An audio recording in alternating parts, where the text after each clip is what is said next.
Hello, the clown. My name is Logan. This incident is from many years ago.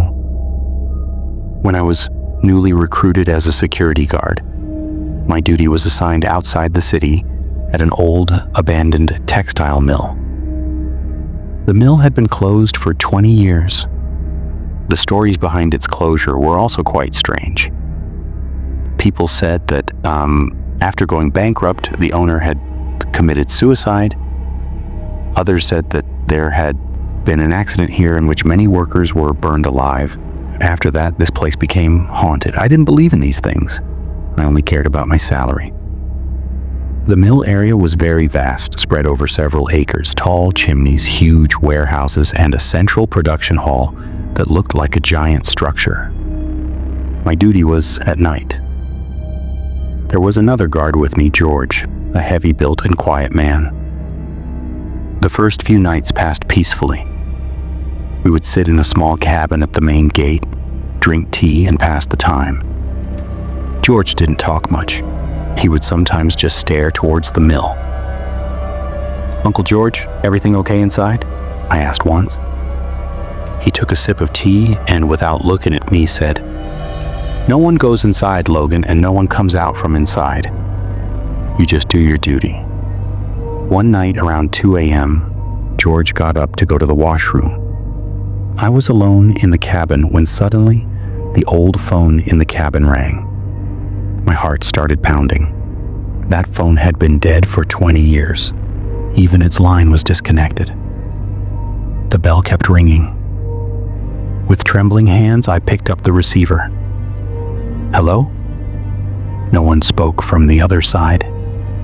There was only a strange, worn-out sound, as if many people were whispering together. Then suddenly there was a loud, ear-piercing whistle, exactly like the one that blows when a factory shift ends. I threw the receiver down in fear. Just then George returned. "What happened? Why has your face turned pale?" "Uncle, the phone, it rang." George looked at the cut wire of the phone, then at me. In his eyes there was no fear, only regret. "You must have imagined it. Go to sleep for a while." The next night there was a stormy rain. We were in the cabin at around 3 a.m. I felt that along with the sound of rain, there was another sound mixed in. A heavy metallic dragging sound. "Uncle, what kind of sound is this?" George closed his eyes. "The wind is shaking the old tin sheets." "No, Uncle," I insisted. "This sound is coming from the production hall, like someone is running a machine." George got up angrily. "I told you, it's just your imagination. No machine is running. Everything has turned into scrap." But I knew what I had heard. A few days later, my curiosity overcame my fear. George was asleep. I picked up my torch and decided to go inside the mill. There was a big lock on the main door, but a small side door was open. As soon as I entered, a cold, damp air welcomed me. It was unbelievably dark and silent inside. In the torchlight, I saw huge machines covered with cloth, standing in rows like corpses at a funeral. The air smelled of smoke, rust, and something burnt. I reached the center of the hall. Suddenly, my torch began to flicker, and then went off completely. I shook it, but it didn't turn on again. Yet my heart jumped into my throat. "Who's there?" I said in a trembling voice. No answer, only the echo of my own breathing. Then I heard it. Footsteps behind me, bare feet walking on a wet surface. I froze in terror. I wanted to turn around, but I didn't have the courage. The footsteps kept coming closer until they stopped right behind me. I felt someone's cold breath on my neck. Gathering all the courage of my life, I screamed and ran toward the door without looking back. Stumbling and falling, I somehow got out of the hall and rushed straight into the cabin. George was awake, as if he had been waiting for me. "You saw it," he said softly. I was panting. There is someone inside." George took a deep breath and told me everything. 20 years ago, when the mill was being shut down, the workers protested because they hadn't been paid. The owner ordered the mill to be set on fire to claim insurance money, but he didn't realize that a shift was still running at that time. The main gate of the production hall was locked from outside. More than 30 workers, men and women, were trapped inside. They were burned alive. But the barefoot footsteps? I asked. When the fire started, George said, the floor became so hot that their shoes melted and stuck to their feet. They kept screaming for help, banging on the doors, but no one did anything. And that phone that rang? I asked. It rings from the office inside, he said. Even today, they call for help.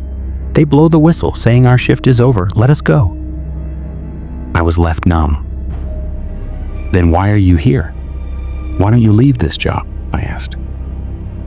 George took out a small burnt photograph from the pocket of his worn-out uniform. It showed a young woman smiling with a little girl, and my wife and daughter, he said. They were also on that shift. He picked up his torch. That's why I'm here, Logan. Every night I go inside, I tell them that the shift is over. I tell them that the door is open. I tell them I've come to take them. Do they meet you? I asked. He shook his head slowly. No, Doc, they don't recognize me. They just keep running. Sometimes you hear barefoot footsteps, sometimes cries from behind the machines. They're still trying to escape that fire. Suddenly, a piercing scream came from the production hall, followed by the terrifying sound of machines starting up. George stood up. It's time. He took the torch and walked out of the cabin toward the dark hall. Uncle, don't go, I screamed. But he didn't stop. He entered through the small door and disappeared into the darkness. I spent the entire night trembling in the cabin.